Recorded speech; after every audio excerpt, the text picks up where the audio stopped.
네, 성도 여러분, 한 주간 편안하셨습니까? 마가복음 강의 23번째 시간이 되겠습니다.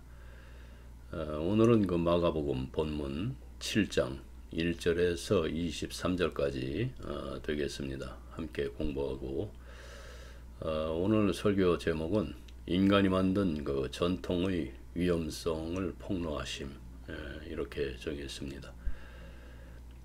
그럼 먼저 본문을 모두 함께 봉독하겠습니다. 7장 1절부터 23절까지 다 찾으셨죠? 바리새인들과 또 서기관 중 몇이 예루살렘에서 와서 예수께 모여들었다가 그의 제자 중 몇 사람이 부정한 손, 곧 씻지 아니한 손으로 떡 먹는 것을 보았더라. 바리새인들과 모든 유대인들은 장로들의 전통을 지키어 손을 잘 씻지 않고서는 음식을 먹지 아니하며 또 시장에서 돌아와서도 물을 뿌리지 않고서는 먹지 아니하며 그 외에도 여러 가지를 지키어 오는 것이 있으니 잔과 주발과 놋그릇을 씻음이러라. 이에 바리새인들과 서기관들이 예수께 묻되 어찌하여 당신의 제자들은 장로들의 전통을 준행하지 아니하고 부정한 손으로 떡을 먹나이까? 이르시되 이사야가 너희 외식하는 자에 대하여 잘 예언하였도다. 기록하였으되 이 백성이 입술로는 나를 공경하되 마음은 내게서 멀도다. 사람의 계명으로 교훈을 삼아 가르치니 나를 헛되이 경배하는도다 하였느니라. 너희가 하나님의 계명은 버리고 사람의 전통을 지키느니라. 또 이르시되 너희가 너희 전통을 지키려고 하나님의 계명을 잘 저버리는도다. 모세는 내 부모를 공경하라 하고 또 아버지나 어머니를 모욕하는 자는 죽임을 당하리라 하였거늘 너희는 이르되 사람이 아버지에게나 어머니에게나 말하기를 내가 드려 유익하게 할 것이 고르반 곧 하나님께 드림이 되었다고 하기만 하면 그만이라고 하고 자기 아버지나 어머니에게 다시 아무것도 하여 드리기를 허락하지 아니하여 너희가 전한 전통으로 하나님의 말씀을 폐하며 또 이 같은 일을 많이 행하느니라 하시고 무리를 다시 불러 이르시되 너희는 다 내 말을 듣고 깨달으라. 무엇이든지 밖에서 사람에게로 들어가는 것은 능히 사람을 더럽게 하지 못하되 사람 안에서 나오는 것이 사람을 더럽게 하는 것이니라 하시고 무리를 떠나 집으로 들어가시니 제자들이 그 비유를 묻자온데 예수께서 이르시되 너희도 이렇게 깨달음이 없느냐? 무엇이든지 밖에서 들어가는 것이 능히 사람을 더럽게 하지 못함을 알지 못하느냐? 이는 마음으로 들어가지 아니하고 배로 들어가 뒤로 나감이라. 이러므로 모든 음식물을 깨끗하다 하시니라. 또 이르시되 사람에게서 나오는 그것이 사람을 더럽게 하느니라. 속에서 곧 사람의 마음에서 나오는 것은 악한 생각, 곧 음란과 도둑질과 살인과 간음과 탐욕과 악독과 속임과 음탕과 질투와 비방과 교만과 우매함이니 이 모든 악한 것이 다 속에서 나와서 사람을 더럽게 하느니라. 네, 아멘. 오늘 본문에서 그 마가는 저자는 종교 정치 지도자들이 그리스도를 거부한 이유가 그들 자신의 그 죄악된 마음 때문이며 이는 하나님의 말씀을 지키기보다는 그들 자신의 전통과 자신의 배를 불리고 그것을 존중하는 데서 나타난다고 분명하게 밝힙니다. 유전, 그러니까 전통이란 원래 그 생물학적으로 부모로부터 이제 자식에게 전달되는 그 유전적 특징을 뜻하지만은 여기 본문에서는 관습이나 그 전통이 세대를 거쳐서 이어지는 현상을 의미합니다. 인간의 유전은 단순한 관습이나 전통에서 비롯되었지만 시간이 지나면서 절대적인 계명처럼 받아들여지고 있습니다. 이러한 유전은 사람들을 구속하고 또 제한하는, 또 자유를 제한하는 그런 요소로 작용하고 깊이 뿌리 박혀서 쉽게 이렇게 사회에서 사라지지 않습니다.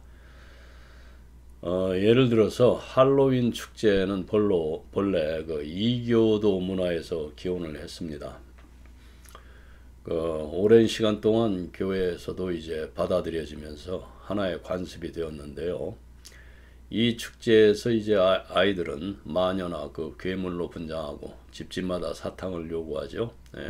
때때로 이제 장난이 도를 지나쳐서 재산 피해를 주거나 위험한 행동으로 이어지기도 합니다. 일부 부모들은 이러한 행위를 자연스럽게 받아들이고 오히려 장려하기도 하지만은 결국 이런 관습은 단순한 놀이를 넘어서 강탈과 위험을 내포한 잘못된 전통으로 자리 잡았습니다.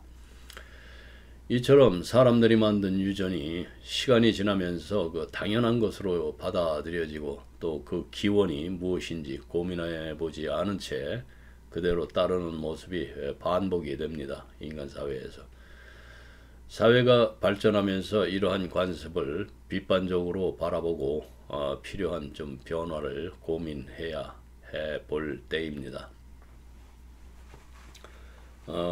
예수께서 정죄하셨던 바리새인들의 행위들은 교회 안에서 행해온 것이죠.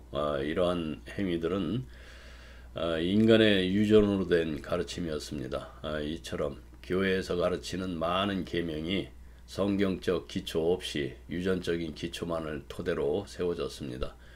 예를 들어서 이제 유아 세례에 대해서도 이를 증명할 만한 단 하나의 한 개의 그 성경 구절도 발견할 수가 없지만은 그런데도 오늘날 수많은 교회들이 유아 세례를 베푸는 것을 전통으로 여기고 있습니다. 그러나 이 세례식은 분명히 유전에 기초한 교리이지 하나님의 말씀에 의한 가르침은 아닙니다. 이 세례식도 단지 많은 유전들 중에 하나일 뿐이죠. 그래서 예수님은 너희가 하나님의 계명은 버리고 사람의 유전을 지키느니라. 너희가 너희 유전을 지키려고 하나님의 계명을 잘 버리는도다. 이렇게 그 7장 8절 9절에서 이렇게 말씀하셨죠. 네. 한국 사회의 그 유교적 유전의 그 폐해를 성경적 관점에서 바라보면 그 인간 중심적인 윤리가 하나님의 뜻과 충돌할 수 있는 것들을 발견할 수가 있습니다. 한 가지 예를 들어서 이게 설명을 하면은 부모 공경의 그 개념 거기에 차이가 있습니다.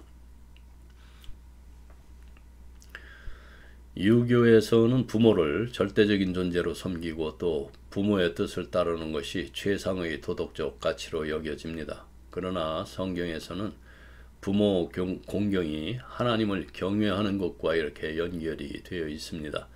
부모의 뜻이 하나님의 뜻과 어긋날 경우에 순종이 아닌 하나님께 대한 그 선택이 우선되어야 합니다.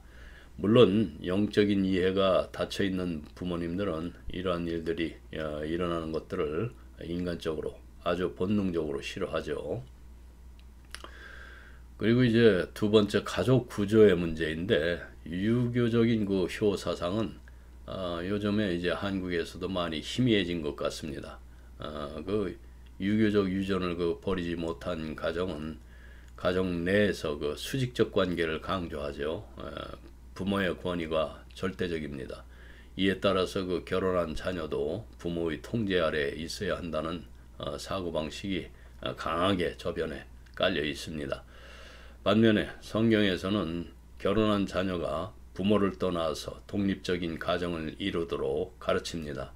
이것은 하나님께서 부부를 하나로 만드셨기 때문이며 부모의 지속적인 간섭이 오히려 하나님의 뜻을 방해할 수가 있습니다. 그리고 이제 세 번째로 형식적인 그 전통의 문제가 있는데요. 유교적 유전은 종종 형식적인 그 예절과 또 전통을 강조를 하고 또 본질적인 그 어떤 신앙보다는 외적인 행위에 그 체면치레에 집중하는 경향이 많습니다. 성경에서는 그 외적인 형식보다 마음의 변화와 하나님과의 관계를 더 중요하게 여깁니다. 예수님께서 바리새인들을 책망하신 그 이유 중 하나도 그들이 인간의 전통을 하나님 계명보다 우선시했기 때문입니다. 이처럼 한국 사회의 그 유교적 유전은 인간 중심적인 그 사고 방식으로 인해서 성경적 가치와 충돌하죠. 그 하나님께서 원하시는 자유와 그 관계의 본질을 왜곡할 위험이 많습니다.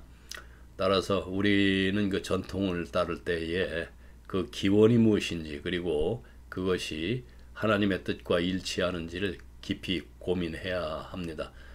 마치 그 법학자들이 법의 그 이유, 그 법이 만들어진 그 기원이 무엇인지, 원인이 무엇인지 그것을 알고 그것이 적용돼야 하는 것과 똑같습니다. 즉 지혜로운 그 신앙적 대처가 필요한 것입니다. 그러면은 본문으로 들어가겠습니다. 그 7장의 1절에서 5절까지는 이제 그 지도자들이 예수님을 비난하는 내용입니다. 그래서 7장 1절 그 보면은 바리새인들은 그 헤롯 땅과 힘을 합쳐서 예수님을 죽이려는 음모를 꾸미죠. 그 3장 6절에서 말씀입니다. 그리고 여기서 그들은 이전에 예수님이 그 바알세불에게 사로잡혔다고 비난했던 서기관들과 합류합니다. 그 3장 22절 말씀이에요. 이 종교적 지도자들은 예수께서 자신들의 견해에 동의하지 않으신다는 것을 알고 있었습니다. 그 2장 1절에서부터 3장 6절을 또 참조를 하세요.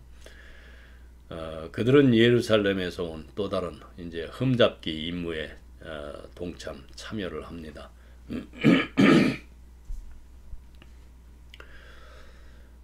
그들의 전략의 또 다른 단계는 이제 예수님을 아예 이제 파괴하는 것인데요. 7장 2절에서 5절까지 말씀을 보겠습니다. 그들은 예수님의 제자들은 그 더럽혀진 손, 즉 씻지 않은 손으로 음식을 먹었기 때문에 비난을 받습니다. 그래서 2절, 5절, 15절, 18절, 20절, 23절을 참조를 하세요.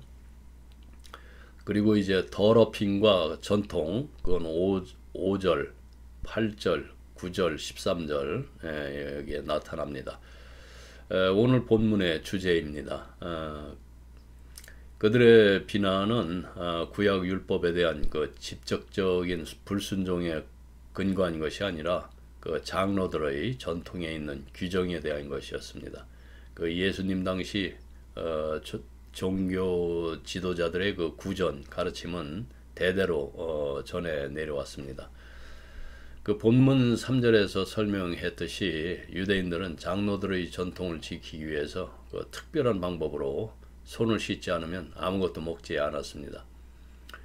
그래서 마가는 그들이 이제 그 받아서 간직한 다른 많은 것들이 있다고 덧붙여 말하는데, 예를 들어서 이제 그 잔 항아리, 구리 그릇, 그리고 이제 침상을 씻는 일들, 이런 것들이 있습니다. 6절에서 13절까지는 이제 예수께서 지도자들의 그 가면을 벗기시는데요. 7장 6절에서 8절까지를 보겠습니다. 예수님은 그 바리새인들과 서기관들을 위선자들이라고 부르시죠. 그들을 폭로하십니다. 위선자는 말 그대로 그 극장에서 자신이 아닌 다른 사람을 연기하기 위해서 이제 가면을 쓴 연극 배우를 말합니다. 이런 의미에서 예수님은 그들의 이제 가면을 벗기시고 그들이 700년 전에, 그러니까 이사야 시대에 그 지도자들과 같은 그 불경건한 지도층에 속한다고 주장을 하십니다. 그 이사야서 29장 13절을 읽어보세요. 이 인용에서 이제 위선의 그 두 가지 특성이 두드러집니다. 첫째, 그들은 입으로는 하나님을 공경하는데 마음은 하나님에서 멀었습니다. 그리고 둘째로, 그들은 사람의 계명, 즉 그들 자신의 구전, 그러니까 가르침이죠. 그것을 하나님의 계명으로 이제 가르칩니다. 따라서 그들은 하나님의 계명을 버리고 사람의 전통을 따랐습니다. 네. 문자적으로는 이제 폐기했다고 이렇게 적혀 있습니다. 성경에. 9절 말씀, 잘 저버리는도다의 그 부사 잘, 이것을 직역하면은 이제 아름답게 화려하게 이렇게 의미가 되는데요. 그 잘이라는 것은 예수님의 그 주장에 풍자를 더하는데 이것은 그들이 자신들의 그 전통을 지키기 위해서 얼마나 그 교묘하게 그 하나님의 계명을 저버리는지를 가리키는 그 풍자입니다. 예, 잘한다 이렇게. 예수님은 그들이 하나님의 계명을 저버리고 있다는 것을 이제 단호하게 지적하시는 장면이죠. 10절 보겠습니다. 예수님의 비유는 이제 10계명의 그 다섯 번째 계명, 그 출애굽기 20장 12절을 읽어보세요. 그 다섯 번째 계명에서 나오는데, 공경한다는 것은 이제 노령의 부모에게 적절한 그 재정적 지원을 제공하는 것을 의미합니다. 그 디모데전서 5장 4절과 8절을 또 참조를 하세요. 반면에 부모를 저주하는, 그러니까 뭐 악한 말을 하거나 뭐 욕하거나 모욕하는 그러한 자녀들은 사형에 처해질 수 있습니다. 그 출애굽기 21장 17절을 참조를 하세요. 네, 11절 말씀. 그러나 너희는 말한다. 이것은 이제 강조용법입니다. 어떻게 그들이 이 다섯 번째 계명을 거부하는지 폭로하십니다. 전통적으로 어떤 사람은 이제 연로하신 부모님께 부모님께서 저에게서 받으실 만한 모든 이익은 그 코르반이라는 것은 이제 하나님께 드리는 예물인데요. 코르반입니다. 이렇게 말할 수 있는데, 하지만 이제 위선은 그 의도가 실제로는 하나님께 선물을 드리는 것이 아니라 부모를 돕지 않으려는, 그 회피하려는 그런 것이었습니다. 무언가를 그 고르반으로 선언함으로써 주는 사람은 선물을 소유하면서도 그 자체에는 손대지 않는 한 그 투자 목적으로 사용할 수가 있었습니다. 저축용으로. 그래서 그 사람이 죽으면 이제 고르반이 신고한 돈은 공식적으로 이제 사원에 또 예치가 되었습니다. 예를 들어서 이제 어떤 사람이 부모님이 늙고 병들어서 도움이 필요한 상황에서 이렇게 말합니다. 부모님, 죄송합니다. 제가 드릴 수 있는 돈이나 재산은 이미 하나님께 고르반으로 바쳤습니다. 이 말은 이제 겉으로는 경건하게 보일 수 있지만 실제는 부모님을 돕지 않기 위한 핑계였죠. 예. 그런데 더 나쁜 것은 이 사람이 고르반으로 선언한 재산을 자기 마음대로 계속 소유하고 사용할 수 있었다는 것입니다. 그 원금에는 손대지 않는 한 그 이익을 얻기 위한 어떤 투자나 사용이 가능했기 때문입니다. 그러니까 명목상으로는 하나님께 바쳤다고 했지만은 실제로는 자신을 위해서 계속 쓴 것입니다. 결국 이 사람이 이제 죽고 나면은 그 재산이 성전, 그러니까 하나님께로 이제 들어가는데, 그 전까지는 전혀 그 하나님을 위한 어떤 희생이 없었던 셈이죠. 네, 그래서 예수님이 이제 그 핵심적으로 비판하는 것은 바로 이런 위선을 비판하신 겁니다. 위선. 그래서 소위 외식이라고 그러죠. 하나님께 바친다고 하면서 하나님의 계명인 그 부모를 공경하라는 계명을 무시하는 것, 그리고 경건한 척하지만은 실제로는 자기 이익, 그러니까 자기 배를 챙기는 그 종교 지도자들의 모습을 또 지적하고 있는 것입니다. 그래서 12절부터 이제 13절, 여기는 이제 유대 지도자들의 그 구전 전통은 이제 어떤 결과를 낳았는지를 말합니다.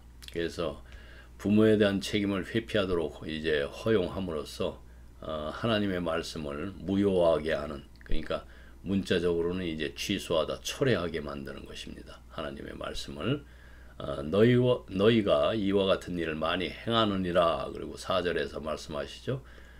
이 말씀은 이 지도자들이 여러 분야에서 하나님의 율법을 폐지하는 행태를 보인다는 것을 보여주고 있습니다. 그래서 세례 요한과 예수님의 제자들이 그들에게 이제 회개를 촉구한 것도 당연한 일입니다. 그 이제 보면은 14절에서 16절까지 예수께서 이제 무리들에게 이제 권고를 하시죠. 14절에서 16절을 보면 이제 꾸지람을 하신 후에 예수님은 지도자들을 불러서 더러움에 대해서 이제 가르치시려고 온 무리를 불러서 모으셨습니다. 모두 내 말을 듣고 깨달아라 라는 말씀은 예수님께서 제자들이 깨달아야 한다고 말씀하신 그 4장의 비유를 좀 떠올리게 합니다.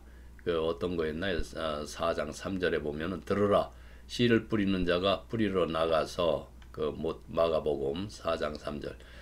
이 비유는 그 하나님의 말씀, 즉 씨, 말씀이 다양한 마음, 그 땅에 뿌려질 때에 각기 다른 반응을 보인다는 것을 설명하는 중요한 가르침이었습니다. 이 후의 구절에서는 이제 씨가 길가, 돌밭, 또 가시덤불밭, 또 좋은 땅에 떨어지는 상황을 묘사하면서 각각이 하나님의 말씀을 받아들이는 사람들의 마음 상태를 상징을 합니다. 그래서 본문에서 제자들이 바리새인과 서기관들의 말에 따라서 씻지 않은 손으로 음식을 먹었기 때문에 더럽혀졌다는 것이 그들의 비난입니다. 그러나 그 예수님의 그 간단한 비유는 밖에서, 그러니까 사람들에게 들어가는 것은 아무것도 사람을 더럽히지 않는다고 말씀하셨습니다. 오히려 사람에게서 나오는 것은 사람을 더럽힌다. 그러므로 씻지 않은 손으로 음식을 먹는 것은 사람을 더럽힐 수가 없다. 예수님은 무리에게 이제 당신의 말씀을 들으라고 권하십니다. 7장의 17절에서 23절까지 여기서는 이제 제자들에게 비유를 설명을 하십니다. 17절에서 19절까지 보겠습니다. 그들이 이제 예수님과 단둘이 집에 이렇게 있게 되었을 때 제자들은 비유에 대해서 묻습니다. 네. 무리처럼 그 제자들도 이해가 부족해서 주님께 꾸정을 들었습니다. 음식이 사람에게 들어오면 씻지 않은 손으로 먹었을지라도 먹은 그를 더럽힐 수 없다. 그것은 그의 심장, 그러니까 카르디아, 그러니까 그의 그 속으로 들어가지 않고 그의 위, 코일리아로 들어가서 배출되기 때문이다. 여기서 이제 예수님은 부정한 음식을 먹는 것이 더럽혀지는 것에 대한 당신의 관점을 말씀하십니다. 그런데 이런 부분은 레위기 11장 그리고 신명기 14장 여기를 참조하세요. 유대인은 부정한 음식을 먹었기 때문에 더럽혀진 것이 아니라 마음이 하나님의 명령을 어겼기 때문에 더럽혀졌습니다. 종교 지도자들이 하나님을 예배할 때 놓치는 것은 바로 마음이었습니다. 6절을 참조하시고요. 20절에서 23절, 바리새인들은 외적인 종교를 이제 강조했지만은 보면은 이런 내용은 마태복음 6장 2절, 5절, 16절을 참조를 하시고, 예수님은 더러움의 그 근원이 사람들의 마음이라고 이렇게 가르치셨습니다. 그 헬라어 본문의 표현은 악한 생각이 그 다음과 같은 12가지 악을 낳는다는 것을 시사합니다. 그 사람의 마음과 생각은 서로 연결되어 있고 야고보서 4장 8절을 참조를 하세요. 그리고 함께 죄의 태도와 행위를 드러냅니다. 처음 그 6가지 악덕은 악행을 묘사하는 이제 복수명사인데요. 간음, 음행, 살인, 도둑질, 탐욕, 사악함, 그리고 두 번째 이제 6가지 악독은 악한 상태나 그 이제 상태를 표현하는 그 단수 명사입니다. 그래서 기만, 음란, 악한 눈, 신성모독, 교만, 어리석음. 네. 예수님은 이 모든 것이 속에서 나와서 사람을 더럽힌다라고 다시 한번 말씀하십니다. 씻지 않은 손으로 먹는 것은 사람을 더럽힐 수 없고 부정의 근원은 마음이라고 강조하시면서 설명하십니다. 또한 종교 지도자들이 자신들의 명예를 위해서 하나님의 말씀을 거부하는 위선을 또 폭로함으로써 그들을 또 더욱 소외시키십니다. 전통, 이것이 유대 지도자들 사이에서 예수님이 배척당한 진짜 이유인데요. 즉 그들의 마음이 하나님으로부터 멀리 떨어져 있기 때문인 것을 보여줍니다. 6절을 참조를 하세요.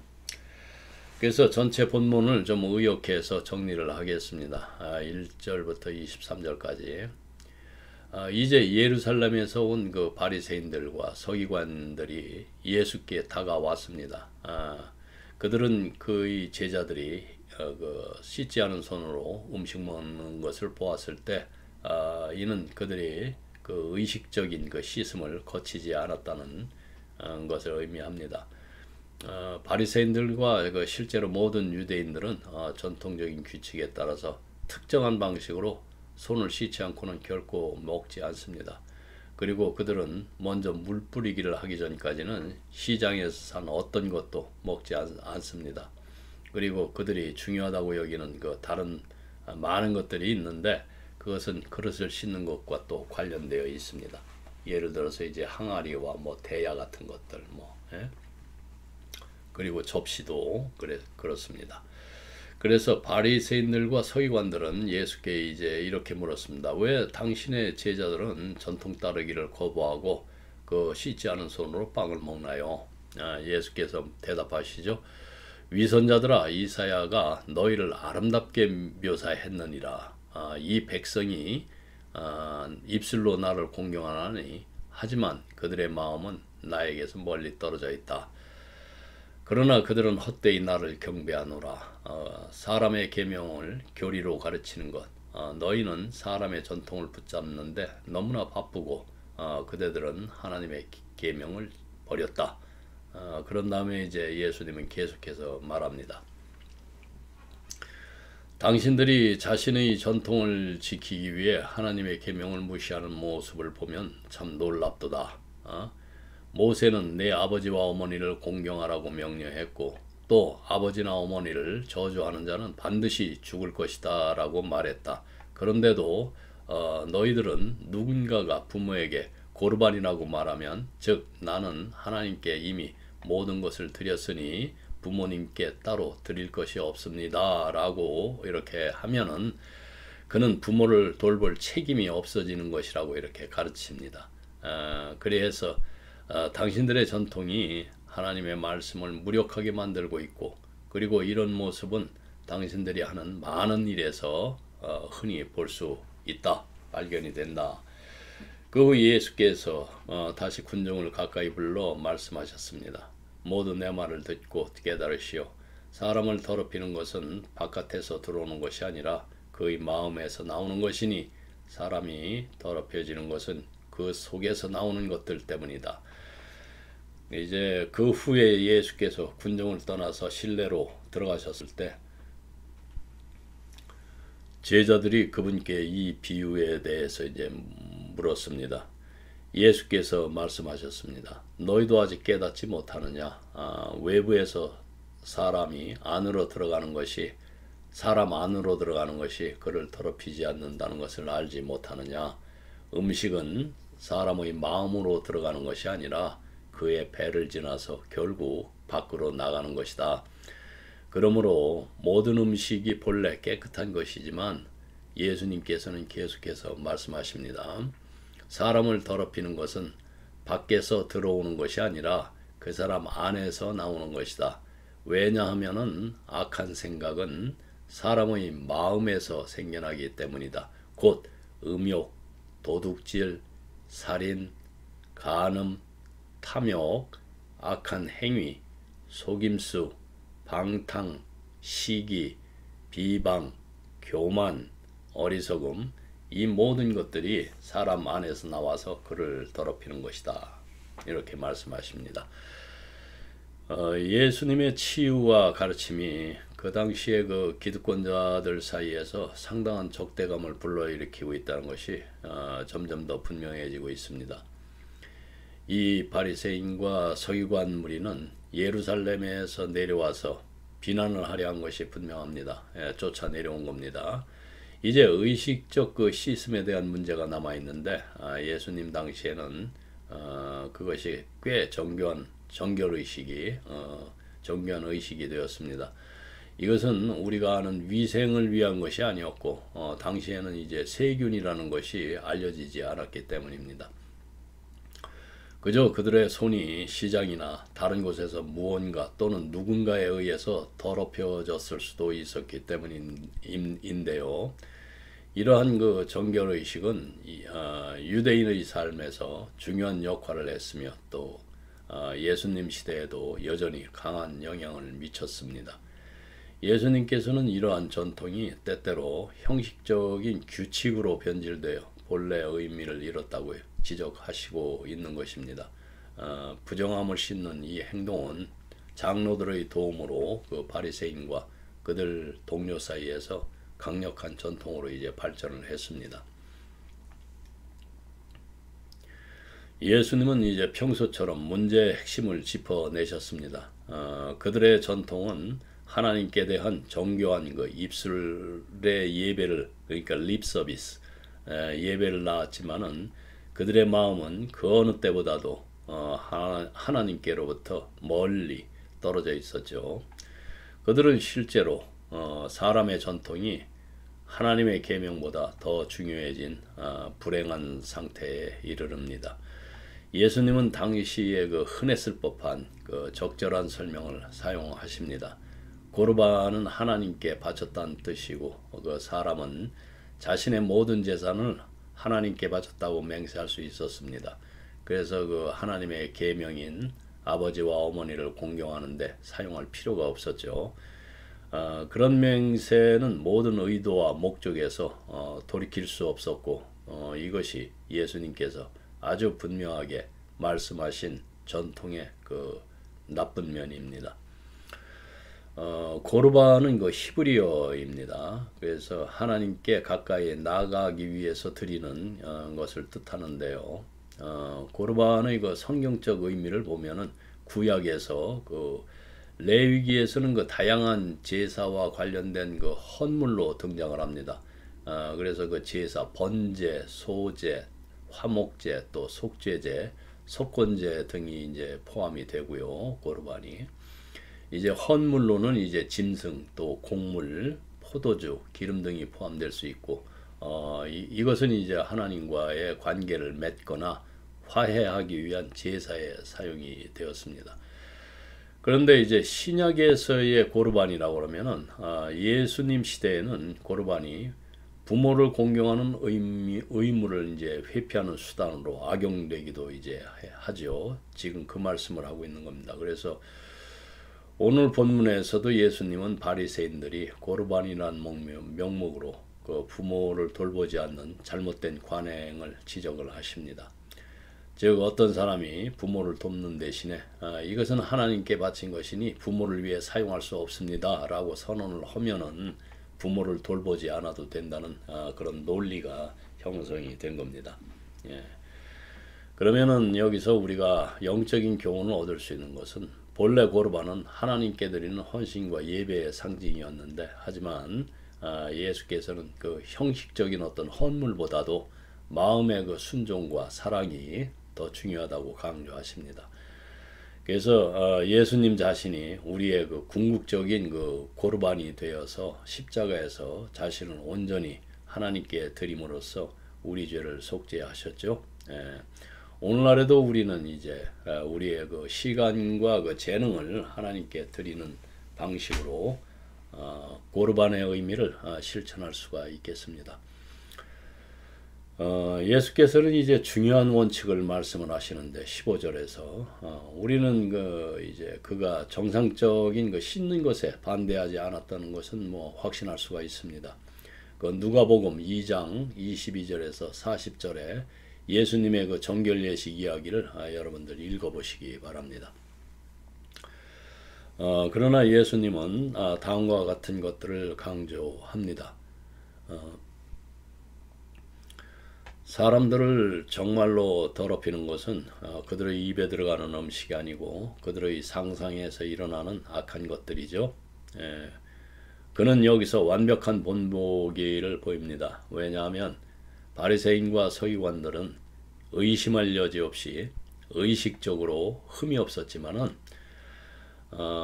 예수께서 하시듯이 그들의 마음속에는 이미 악의, 시기, 원한, 심지어 죽이고 싶은 욕망과 같은 것들이 있었기 때문입니다. 그러면서 이제 우리가 따로 예수님께서 그 외식, 그러니까 그 위선에 대해서 말씀을 하셨는데요. 그 구절을 잠시 좀 보고 가겠습니다.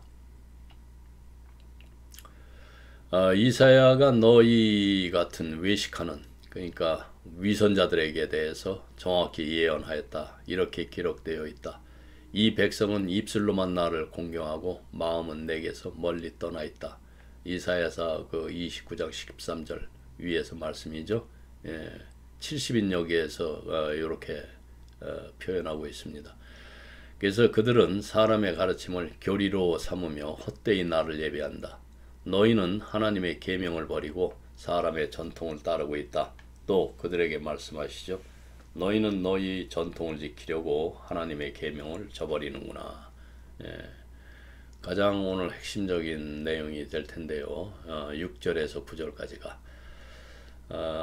그 오늘 말씀 중에 이제 외식이라는, 위선이라는 주제에 대해서 좀 깊이 생각해 보시기 바랍니다. 바리새인들은 겉으로는 신앙이 매우 뜨거운 사람들이었습니다. 그들은 율법을 철저히 지키고 또 메시아를 기다렸고 굉장히 또 인내심도 많았고 친절했고 부드러웠고 많이 배웠던 사람들입니다. 그리고 그들은 하나님을 사랑한다고 또 말했습니다. 그런데 정작 예수님께서는 그들을 가장 강하게 꾸짖으셨습니다. 왜 그럴까요?